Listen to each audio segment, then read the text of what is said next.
Hello friends, स्वागत करता हूं मैं अपने यूट्यूब चैनल देसी जी की ट्रिक में। और दोस्तों, आज हम पढ़ेंगे इतिहास का कालक्रम। ठीक है, कैसे हम पूरे संपूर्ण इतिहास को एक शॉर्ट कालक्रम में डिफाइन कर सकते हैं, यानी कि हम किस क्रम में इतिहास को पढ़ेंगे, इस बारे में हमारी ये वीडियो होगी दोस्तों।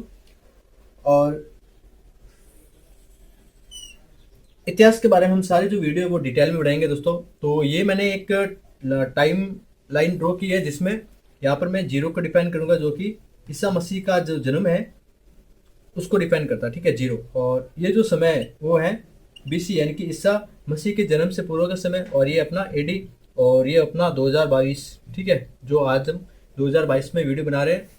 तो ईसा मसीह से जन्म से पूर्व में क्या क्या पढ़ना है, और ईसा मसीह के जन्म के बाद की जो भी प्रमुख टॉपिक है उनको हम इस कालक्रम में शो करेंगे दोस्तों। जो स्टार्टिंग का पार्ट है इतिहास का, जो शुरू से स्टार्ट होता है, वो अपना होता है मानव की उत्पत्ति कैसे हुई, या फिर ये जो पृथ्वी है वो कैसे बनी, उस पर हम वीडियो बनाएंगे। और जो भी इतिहास के स्रोत रहे हैं, जैसे सिक्के है, अभिलेख है और साहित्य है, इनसे हमें इतिहास की जानकारी प्राप्त होती है। और इतिहास का जो, अगर इतिहास को हम डिफाइन करना चाहिए तो हम कह सकते हैं कि जो भी पुरानी बातें हैं उनको वर्तमान में अध्ययन करना, यही इतिहास कहलाता है दोस्तों।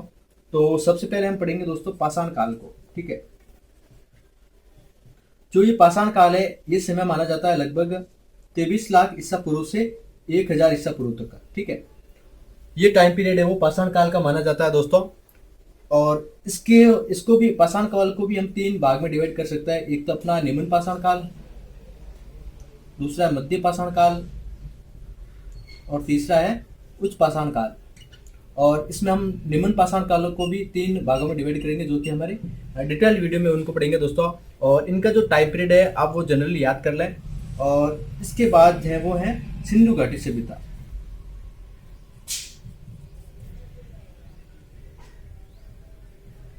और इसका कालक्रम माना जाता है दोस्तों 2300 ईसा पूर्व से 1750 ईसा पूर्व। ठीक है, ये अपना सिंधु घाटी सभ्यता का कालक्रम है।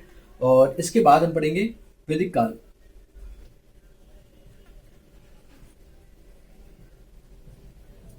और इसका जो कालक्रम है वो है अपने लगभग 1500 से 600 ईसा पूर्व। ठीक है, और इसको भी हम दो पार्ट में पढ़ेंगे दोस्तों। एक तो अपना ऋग्वैदिक काल, और दूसरा है उत्तर वैदिक काल। ठीक है, और इसका जो टाइम पीरियड है वो ये 1500 से 1000, और उत्तर वैदिक काल का है 1000 से लगभग 600 ईसा पूर्व। ठीक है, और इसके बाद में पढ़ेंगे हम दोस्तों मौर्य काल को।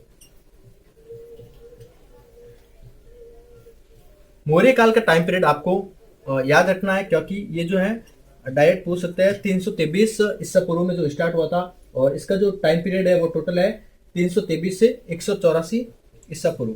ठीक है, और मौर्य काल से पहले भी हमें दो चीज पढ़नी है दोस्तों। और मौर्य काल से पहले है जो 16 महाजनपद है, उनका उदय हुआ था दोस्तों, जिसमें अपना मगध साम्राज्य वो बहुत ही इंपॉर्टेंट है। और ये अपनी 6वीं शताब्दी में हुआ था दोस्तों। जो भी 16 जनपद बने थे वो 6वीं शताब्दी में बने थे। और मौर्य काल से भी पहले हम दो इंपॉर्टेंट धर्म जो उदय हुए थे उनको भी हम डिस्कशन करेंगे, बौद्ध धर्म और जैन धर्म। ठीक है,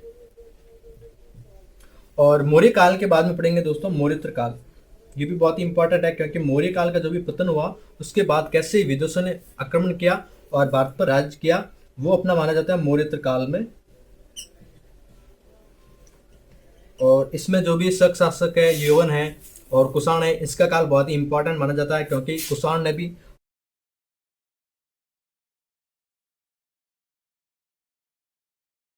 क्योंकि कुषाण वंश के कनिष्क ने 78 78 ईस्वी में शक संवत की स्थापना की थी दोस्तों, कनिष्क ने। ये बहुत ही इंपॉर्टेंट है दोस्तों आपके लिए, क्योंकि एग्जाम में डायरेक्ट ऐसे क्वेश्चन आते हैं मैचिंग के, जिसमें आपको मौर्य काल और कनिष्क का जो भी शक होता है और गुप्त काल, इनका जो टाइम पीरियड है स्टार्टिंग वो दिया जाता है, उनको मिलान करने के लिए दिया जाता है क्वेश्चन दोस्तों। और कनिष्क के बाद हम पढ़ेंगे दोस्तों गुप्त काल को। ठीक है,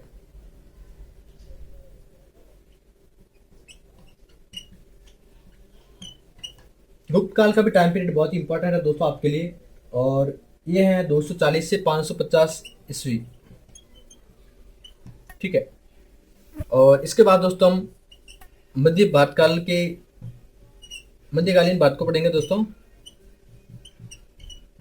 और मध्यकालीन भारत की शुरुआत है दोस्तों लगभग 1206 से 1707 ये इसका टाइम पीरियड माना जाता है, क्योंकि 1206 में है जो मोहम्मद गौरी की मृत्यु हो गई थी।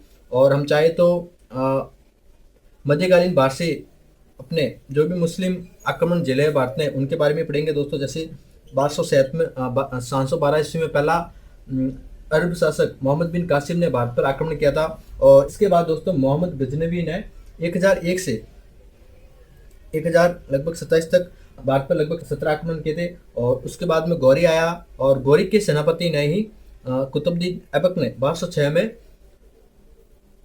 दिल्ली पर शासन किया था। यानी कि दिल्ली का जो पहला शासक माना जाता है वो है कुतुबुद्दीन ऐबक। और इसके बाद दोस्तों हम मुगल काल को डिस्कस करेंगे दिल्ली सल्तनत के बाद। और इसके बाद दोस्तों आधुनिक भारत को हम पढ़ेंगे।